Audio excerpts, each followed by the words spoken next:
Our whole universe was in a hot, dense state that nearly... Take a second, catch your breath. You're my last interview of the entire day, so... Yeah? Yeah? So let's make it quick. Yeah, no, Solving the mystery that all started with a big bang. Do you get a lot of people saying, so you are astrophysicist, so Yes. you know this and you know that? People think I'm as smart on the TV show as I am in real life, but sorry, you know what I mean. Yeah. Remember that little planetary object I spotted beyond the Kuiper Belt? Oh yeah, 2008 NQ sub 17. Or as I call it, Planet Bollywood. I'm not as... Obviously, I'm an actor, so I don't know anything about astrophysics. I know enough, just like everyone else, but I don't... Rajesh, why aren't you making your sister comfortable? I am making her comfortable. Besides, she's not sleeping here half the time. Anyway... You wrote a book. You were promoting a book last year to explain to people that really you don't deny your roots, right? Yeah. That you're from India. And so do you think that this stereotype still exists? You know, I don't... There is, right? Depends how you define a stereotype. Okay. You know, people can say Raj is a stereotypical Indian, and I'm like, really? He's a young guy who's studying science, who has a PhD, who hates Indian food and is dating two women at the same time. So that's an Indian stereotype. I think it's a pretty good one. You know, I think it's a great stereotype. It's a great stereotype. I don't get so involved in those discussions because I just try to focus on being the best actor that I can. I show up to work and I work hard. And obviously our show has done a lot more good. I get it from young people. I get it from parents who say, you know, thanks to you, my son got, or my daughter stopped getting bullied in school.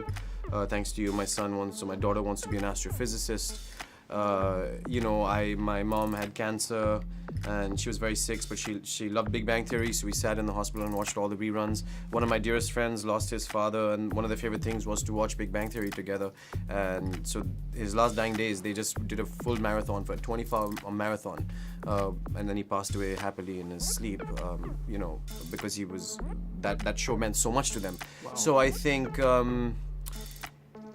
we didn't set out to make a show that would change people's lives. We wanted to do a show that would make people laugh, and what came of that is what came of that, which is it made nerds or being smart or being passionate cool again. Very comfortable here. Penny dear, why don't you shoot another silver bullet my way? Get one yourself. Ooh, somebody's been taking bitchy pills. Your character had difficulties with the ladies. Yeah.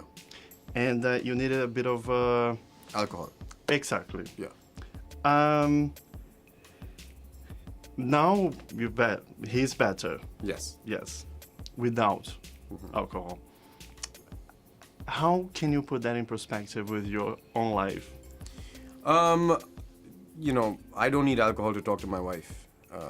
So I think completely the opposite. Yeah, there's no parallel to my life, to Raj's life in terms of that aspect of it. Yeah. You can't stay with me. I have a teeny tiny apartment. Excuse me, but isn't hosting guests an aspect of Manushya Yajna, one of the 5 central religious duties or sacrifices of the Hindu householder? I hate trains. You know, I wouldn't be here today if it wasn't for like the millions of angels who've helped me. I call them angels, like people whose couches I've slept on, people who lent me money when I needed it. You know, I was a 18-year-old kid in a different country. My home was almost 6, 7, 8, 9,000 miles away. So I couldn't have done it alone. I've needed a lot of help, and that's why because I'm in a fortunate position now to give back, I try to give as much of my time and the infrastructure that we create, we try to give back as much as we can. Hey, buddy, I'm gonna be in People magazine. Yeah, call me when you're on the cover. You are in the same character. Yeah. For so long. Yeah. What have you learned? A lot. As an actor, I've learned a lot. I mean, you would think people say you're playing one character, what can you learn? The truth is, when you're surrounded by very good actors, which is what the show is, very good actors, very well-trained actors, you're always acting. You don't lose that muscle. So if I went on to do another project, like I did a play last summer, I did a play the summer before, I got better in between because I was acting all year. And on this show, you have to be able to have the ability to listen. You can't just wait for your line and then try to say it funnily. You have to have a full conversation, and the best actors know how to have conversations. So all year, my muscle of my listening muscle is working. So I learn a lot. You know, I learn a lot. Every episode, I learn something about my craft, or learn something, or steal something from someone because everyone's so good. I'm like, I'm gonna use that. You know, when I play a character like that. So I learn a lot. Like what? To give an example. You know, I learned. Jim did this thing earlier on, I think in season 1 or 2, and he does it now, which I find so fascinating, where someone's just set up the joke and he has to repeat the setup in the joke, where that's how the lines are written, but because it's just been set up, he'll only say half the setup and then deliver the joke. I can't explain it, but it's a great timing trick that I sort of learned from him, and I use it now. I think he stopped doing it because I do it too much. Yeah. Built the wall, built the pyramids, math, science, history, unraveled. Thank you. I'm not Thanks, gonna keep man. it anymore. Obrigado. Yeah. Hey!